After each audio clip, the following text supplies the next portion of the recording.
Bom dia a todas, a todos. Nesse domingo, a liturgia propõe um trecho do Evangelho de Lucas, cujo título poderia ser: Deus não fará justiça aos seus escolhidos que dia e noite gritam por ele? Naquele tempo, Jesus contou aos discípulos uma parábola para mostrar-lhes a necessidade de rezar sempre e nunca desistir, dizendo: numa cidade havia um juiz que não temia Deus e não respeitava homem algum. Na mesma cidade havia uma viúva que vinha à procura do juiz pedindo: faz-me justiça contra meu adversário. Durante muito tempo o juiz se recusou. Por fim ele pensou: eu não temo a Deus e não respeito homem algum, mas esta viúva já está me aborrecendo. Vou fazer-lhe justiça para que ela não venha agredir-me. E o Senhor acrescentou: escutai o que diz este juiz injusto, e Deus não fará justiça aos seus escolhidos que dia e noite gritam por ele? Será que vai fazê-los esperar? Eu vos digo que Deus lhes fará justiça bem depressa.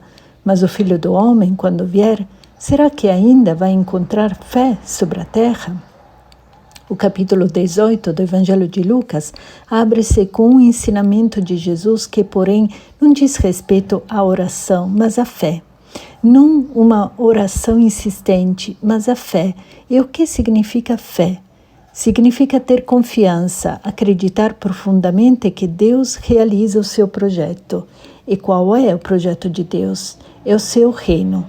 Jesus, sobre a oração, já no capítulo 12, e outros trechos, tinha falado extensivamente para os seus discípulos. Ele tinha apresentado Deus como um pai que se preocupa com o bem de seus filhos. Um pai que não só atende às necessidades deles, mas até as antecipa. Um pai que, como Jesus tinha dito, sabe de antemão do que os filhos precisam. Portanto, não há necessidade de fazer a lista das nossas exigências, porque o Pai já as conhece. Jesus, concluindo esse ensinamento sobre a oração, tinha dito: portanto, buscai primeiro o seu reino, e essas coisas vos serão dadas em acréscimo. O reino é, portanto, objeto da oração. Tanto é verdade que Jesus, na oração do Pai Nosso, o insere como pedido: venha o teu reino. E o que é esse reino? É uma sociedade alternativa.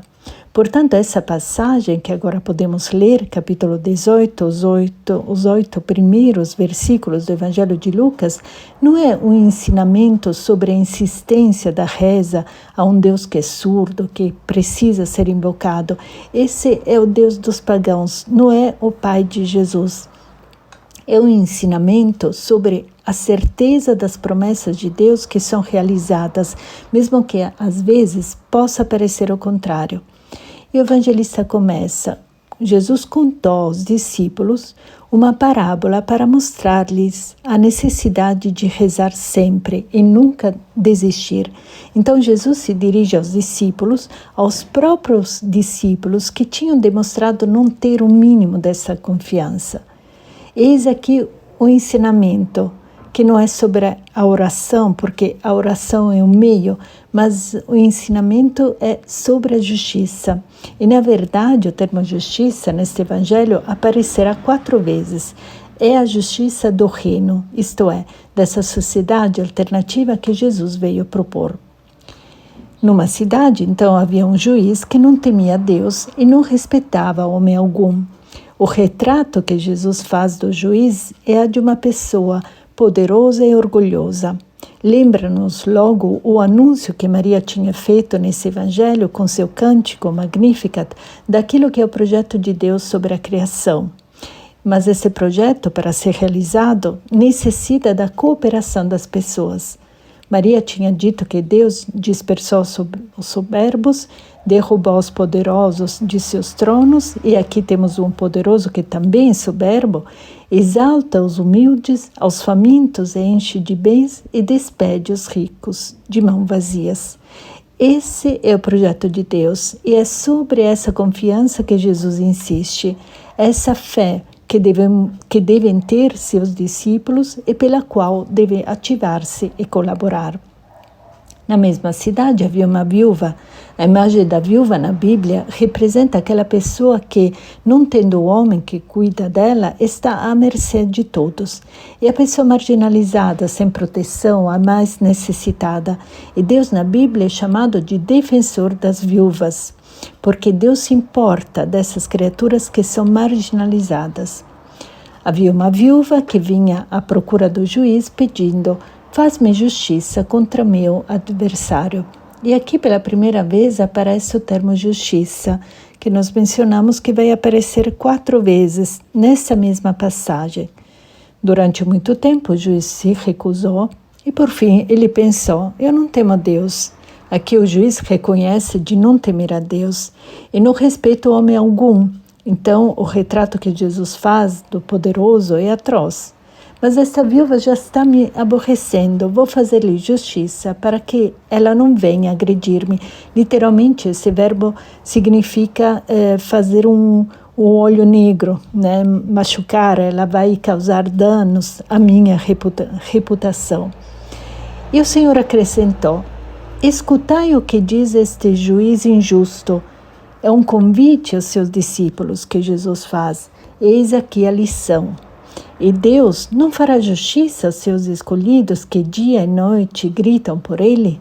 Gritar dia e noite nos Salmos do Antigo Testamento é a imagem do grito dos oprimidos.